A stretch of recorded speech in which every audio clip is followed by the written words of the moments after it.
A young woman worked nights as a waitress to help her younger brother pay for his education. But when she saw who had left the generous tip, her world turned upside down. The life of Mariana Caldera was never easy. She barely remembered her childhood, only vague images came to mind. These images were filled with an indistinct anxiety and fear, so she tried not to think about them at all. Sometimes they haunted her in nightmares, and then she would wake up in a cold sweat. She would stare into the darkness for a long time, convincing herself that she was now completely safe and had nothing to fear. Her real and bright memories began from the new home they moved to with her mother and younger brother, Mateo. In essence, it was a dormitory. Their little room was not elegant or luxurious, but it was there that their new life began. Sonora Caldera, her mother, was forced to move to another city after a divorce and literally start life anew. It wouldn't have been so hard if she had been alone, but she had 2 children to care for. Mariana vividly remembers how her mother started from the very bottom so that the 3 of them could survive. She always tried to make her mother's life easier, seeing how difficult it was for her. In fact, she raised Mateo while Sonora Caldera gradually climbed the career ladder. This was not a story of instant success. The woman worked long and hard to achieve a good position and a decent salary, and when she finally succeeded, she could breathe a sigh of relief. Now she could be home more often and spend more time with the children for whom she had worked so hard. Speaking of home, this small family went through a real journey, from a dormitory and rented apartments to their own large house, where each of them had their own personal space. "See, dear, I told you that everything would get better soon," Sonora Caldera would say with a smile to her daughter when they finally finished arranging their family nest. "I always believed in you, Mom," the girl would reply, hugging her mother joyfully. She so hoped that from that day on, their little family would never be in need again. "You're the best, right, Mateo? What are you talking about?" "I thought that goes without saying, it's an axiom," the passing teenager immediately supported his sister. It was around that time that Mariana was able to enroll in the university of her dreams. She needed nothing more, unlike Mateo, who had been spoiled even under limited financial conditions. Both sister and mother tried not to deprive him of his childhood, so he was never made aware of the family's financial troubles and always got what he wanted. The family lived in relative prosperity for a few years. Mariana was close to finishing her studies, Mateo was on the verge of graduating from school, and everything would have been fine if tragedy hadn't struck one day.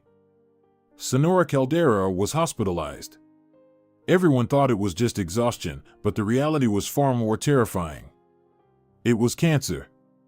This terrible disease, which had shattered so many lives, had finally reached this long-suffering family. The stage was quite advanced, but the doctors were optimistic. The main thing was to undergo treatment. All of the family's savings went into the hope of remission. "Doctor, I can't die. What will they do without me? Our lives have just started to get better," the woman cried as soon as her children left the room. What had happened to her had severely shaken her morale. She knew she could fight their financial situation, but how could she fight something for which there was no guaranteed cure?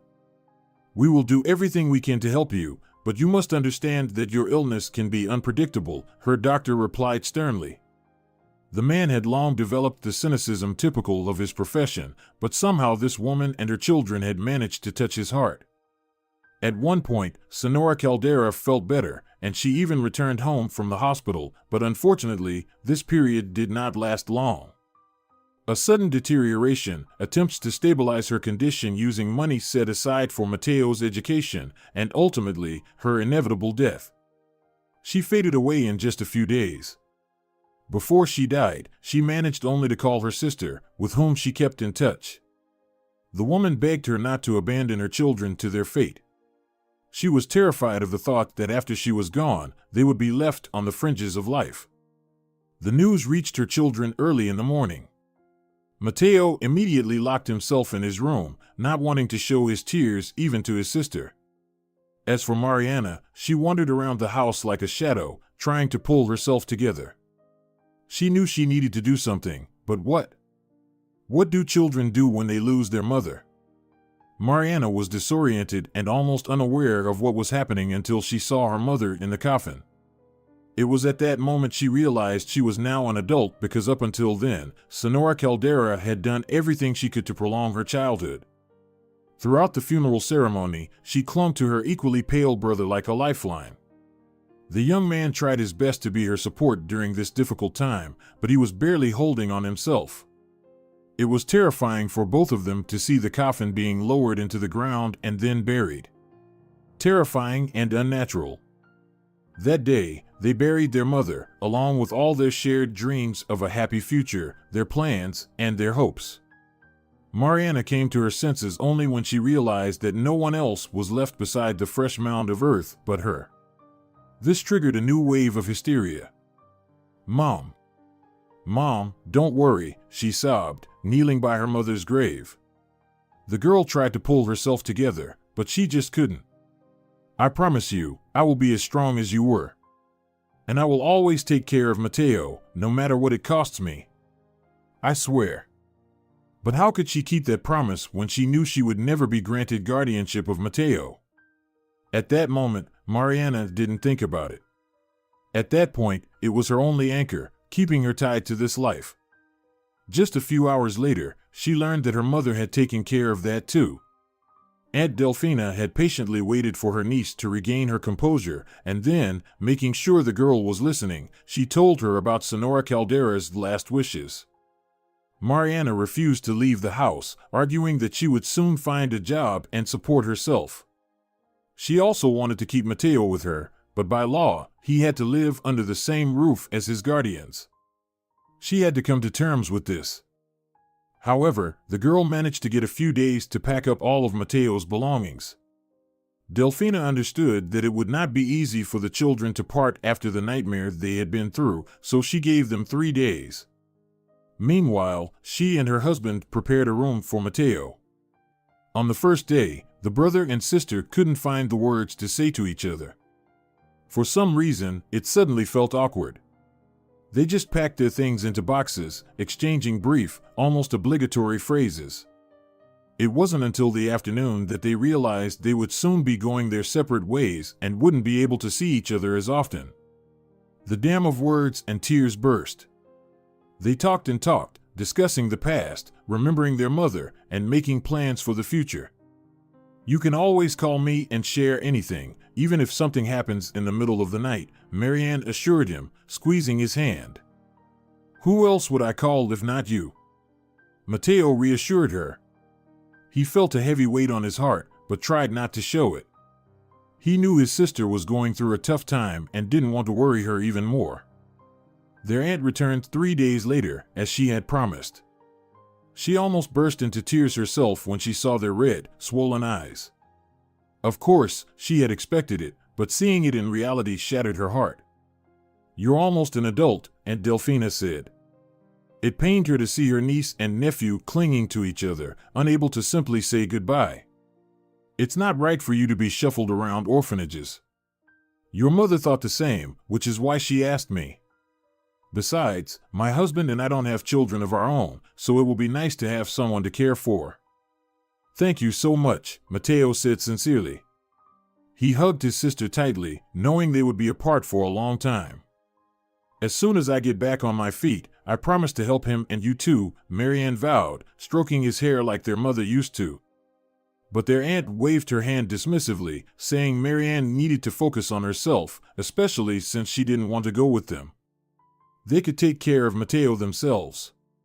So Marianne was left alone in the big house.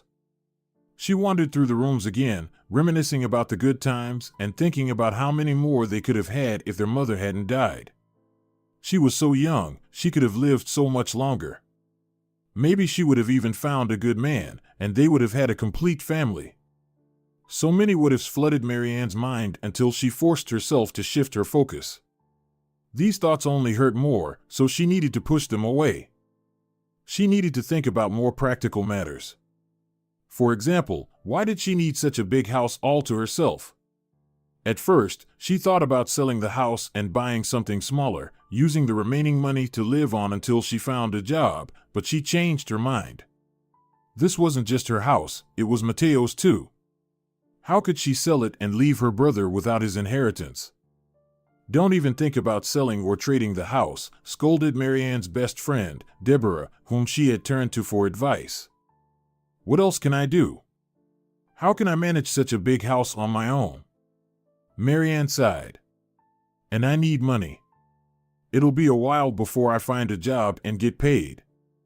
Rent out a room. Yes, it's not the easiest solution. People can be different, but it's better than sitting without any money. Deborah suddenly paused for a moment, then her face lit up. Remember my cousin? Aurelio can't stay in the university dormitory anymore, so he's looking for a place to rent. You two got along well, so I think he's the perfect candidate. Marianne remembered him well. The young man was pleasant and polite. They even kept in touch occasionally, mostly exchanging holiday greetings. That's why she agreed. The money from this arrangement helped her a lot.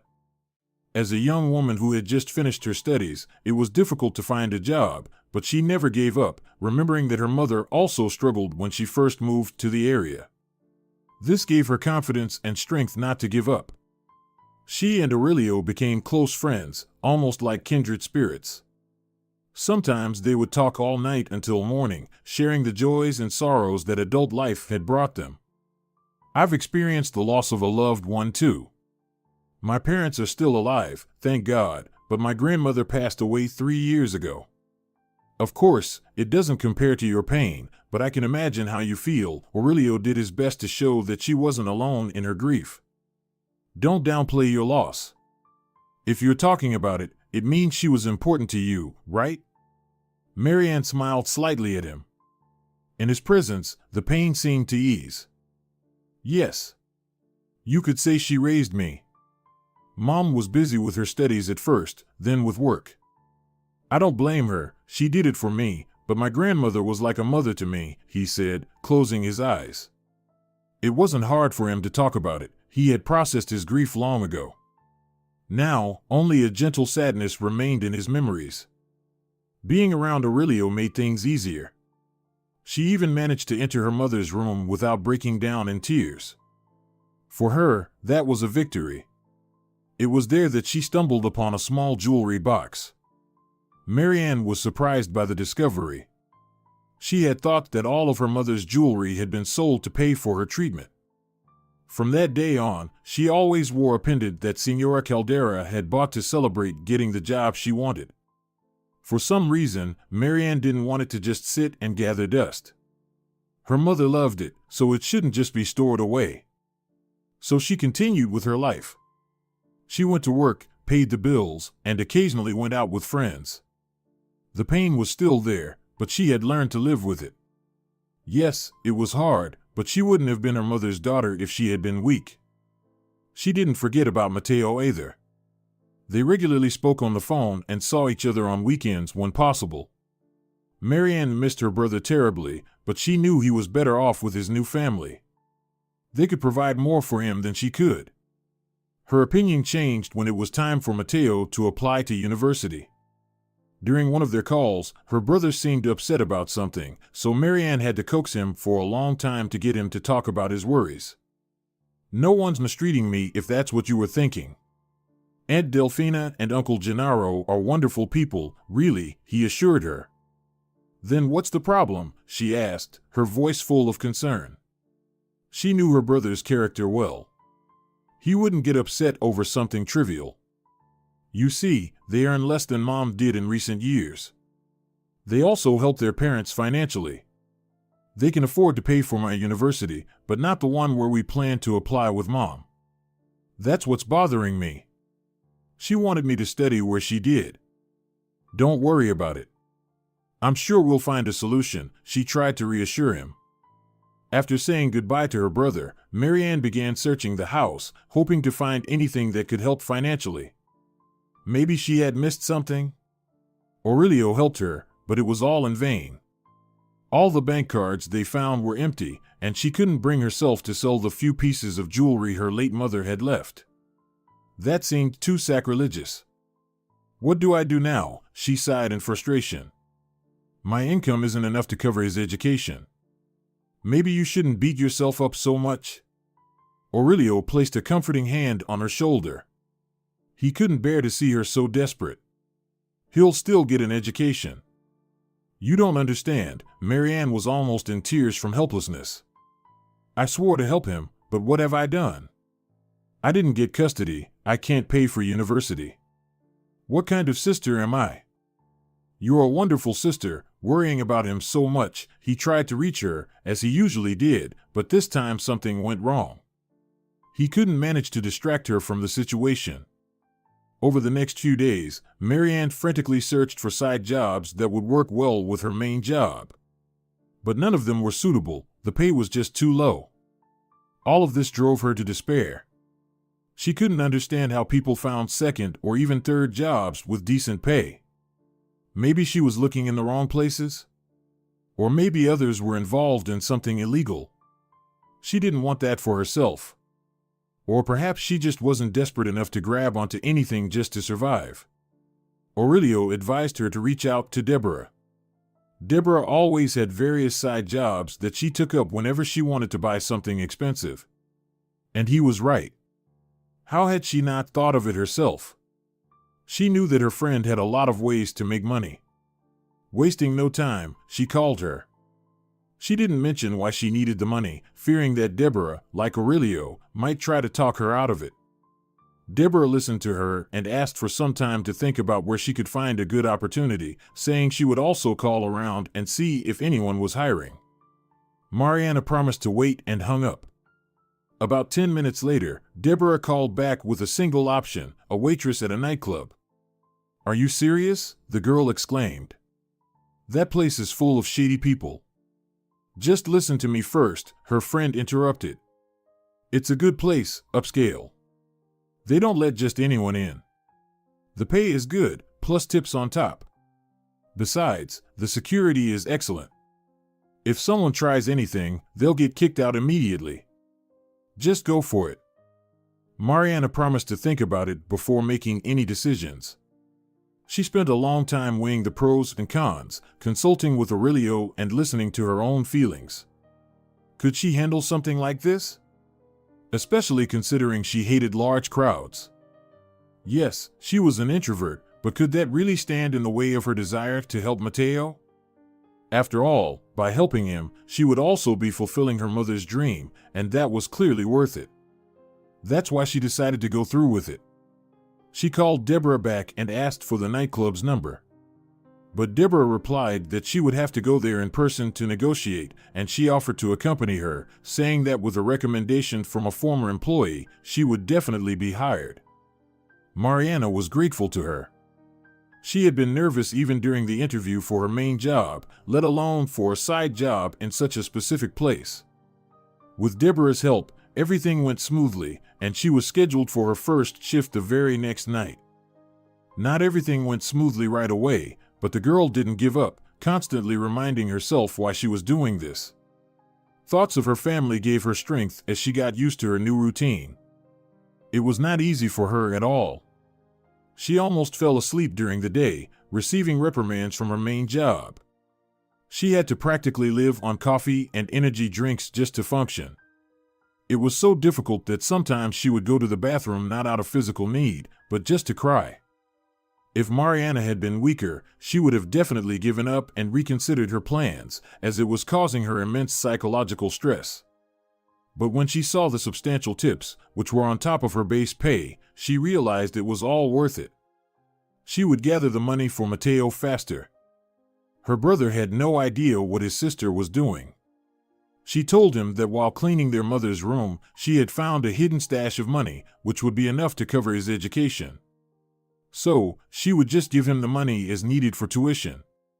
The only person who knew the full story was Aurelio, as Deborah didn't even suspect how deeply her friend had gotten involved in this side job. He repeatedly urged Mariana to slow down, to at least take fewer shifts so she could sleep more. He even offered to help her financially so she wouldn't have to work herself to the bone, but she refused every time. "No, I can't do that," she firmly responded to his latest offer. "These are my problems to solve. I can handle it, really. You don't need to worry about me so much, really. I'm strong. You are, but let's be honest. You're clearly not managing. Have you seen the dark circles under your eyes? Makeup won't be able to hide them soon. Aurelio was clearly frustrated with her stubbornness. Together, they could have handled this faster, and she could have broken out of this vicious cycle of exhaustion. Why won't you let me help you? I've told you 100 times why. Why do you keep insisting? Mariana was puzzled. She simply couldn't understand why he cared so much about her problems. Because it's unbearable to watch someone you love destroy themselves, he exclaimed in frustration, turning away. This was not how he wanted to confess his feelings, but the words were already out. Mariana was startled by this confession. She liked Aurelio too, but at that moment, she just couldn't afford to think about anything other than work. She had neither the energy nor the time for a relationship.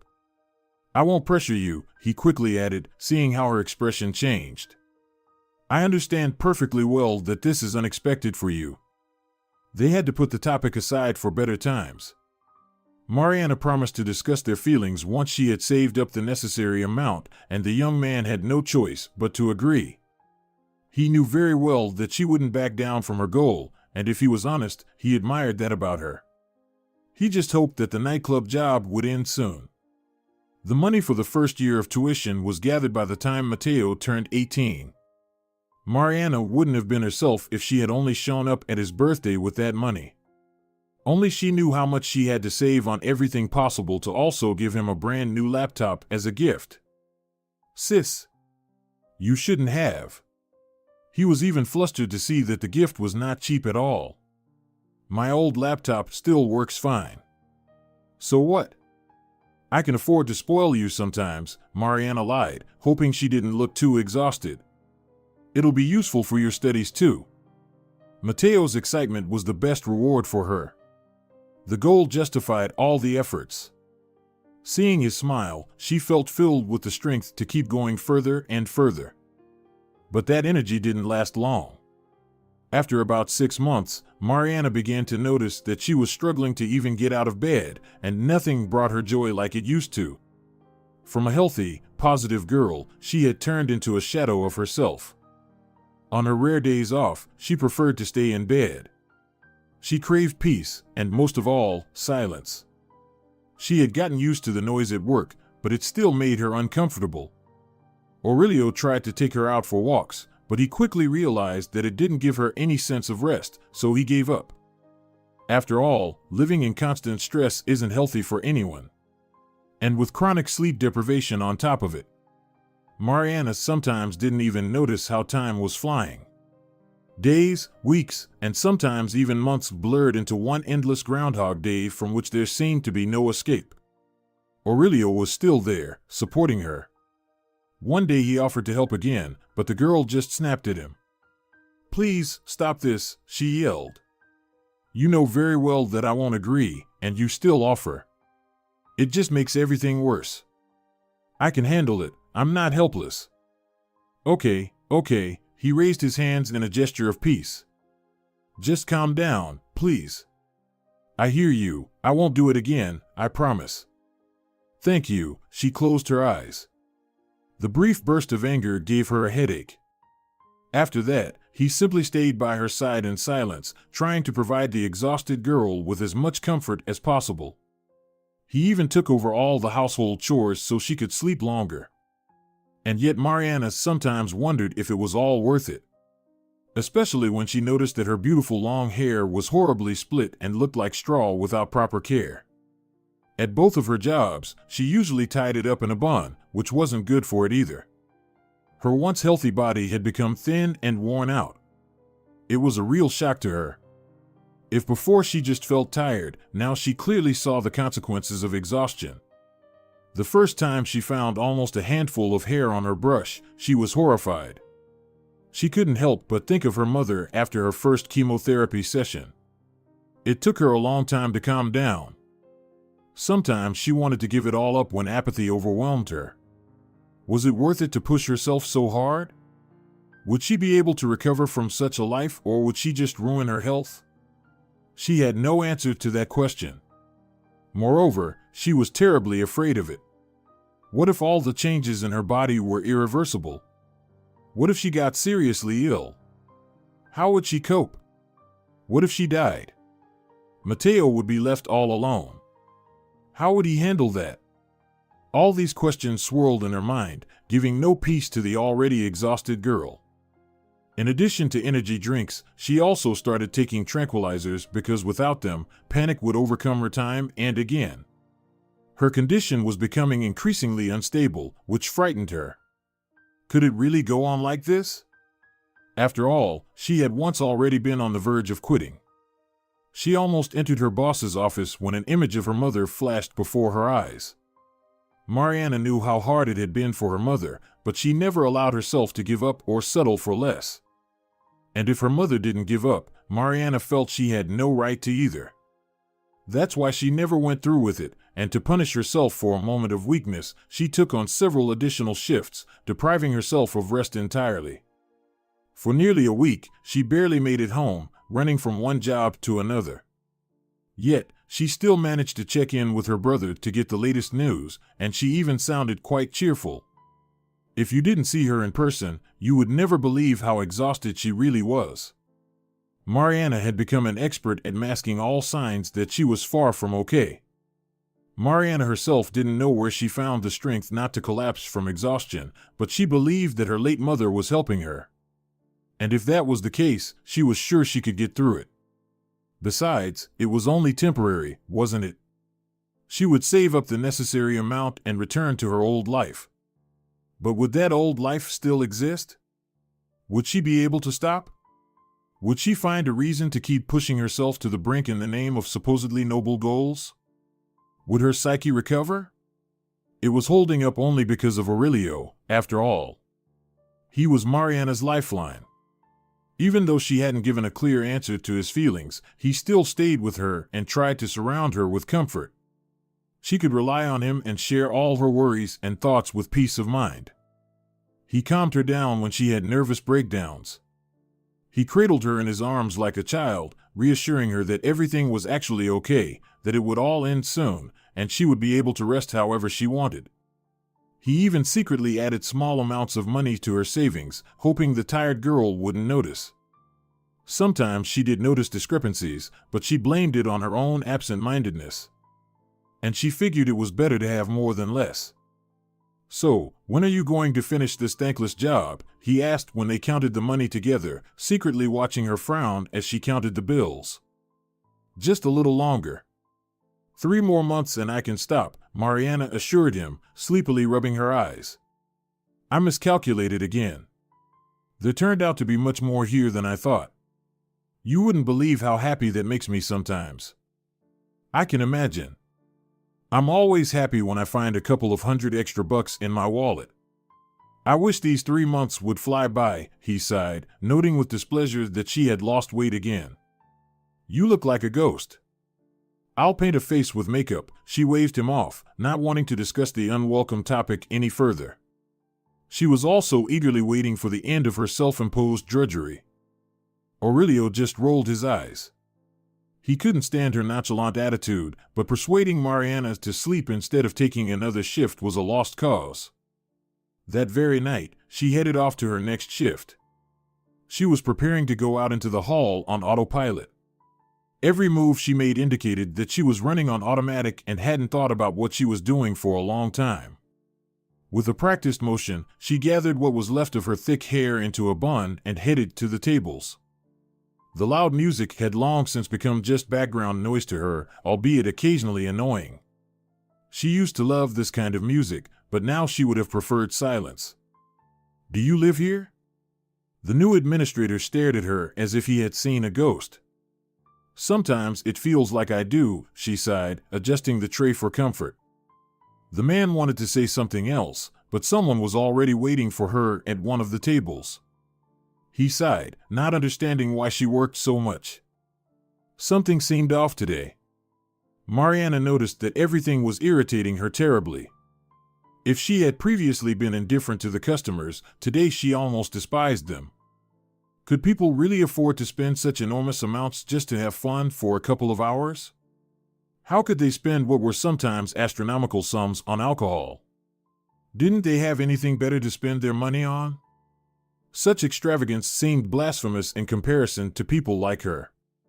Mariana did her best to push away the angry thoughts and tried to smile, even if it was just a polite smile. Sincere ones were out of the question long ago. As if on purpose, a large and cheerful group ended up in her section, ordering more and more. Because of them, she was barely managing to serve all the tables and felt twice as tired. She didn't even want to look at the faces of those who could afford to be so carefree. And why should she? It was clear enough that they were just the usual rich kids, gathered to have a good time. Nothing new. For them, a night out at a club was probably just part of their normal routine, not a special occasion they had saved up for. She also thought about Mateo. How lucky it was that he didn't have anyone in his circle who could drag him into such seedy places. And her brother said he was too busy preparing for exams anyway. These thoughts made her feel warmer and gave her a bit more strength. Finally, the large group asked for the bill, and Mariana sighed with relief. Besides them, there was no one else in her section, so she was hoping for a short break until the end of her shift. She was stunned when she collected the payment. No, everything was in order. What shocked her was the size of the tip left behind. She hadn't earned as much in an entire shift as they left in tips. Who could be so wealthy as to not only pay the bill but leave so much extra? For the first time that shift, Mariana looked up to see the guest's face. Her eyes widened in horror because right in front of her was Mateo. The young man looked bewildered. Apparently, he hadn't recognized the waitress either, engrossed as he was with his friends.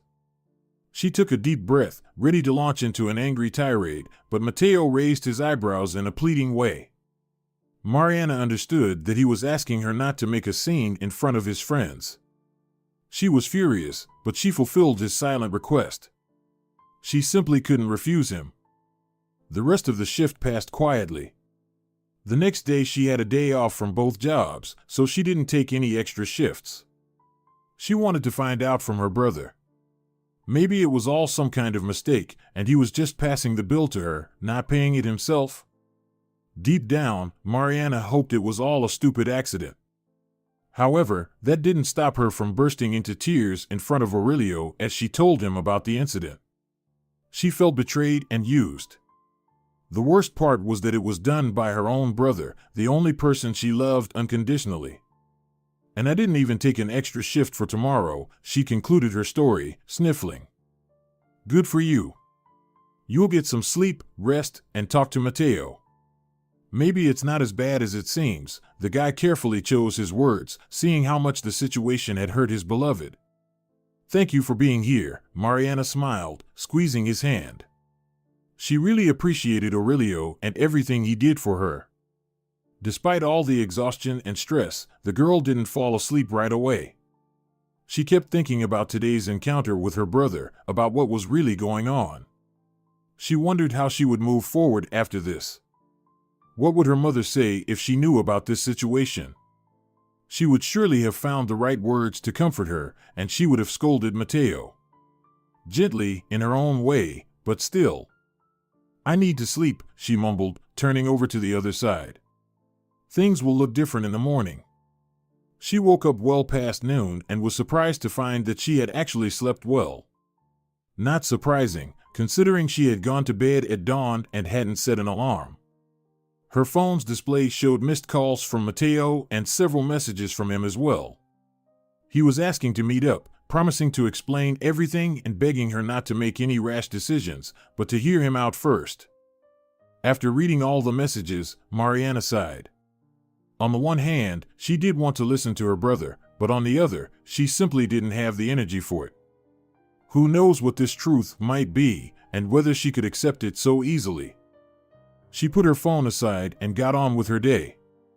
She tried her best to ignore further calls and messages from Mateo, but he was very persistent. Unable to reach her, he somehow got Aurelio's number and started bombarding him instead. After the 10th ignored call, Aurelio couldn't take it anymore and asked her to deal with her brother. Avoiding the issue was no longer an option, especially since she needed to confirm her work schedule at the nightclub, and she couldn't give a clear answer without this conversation.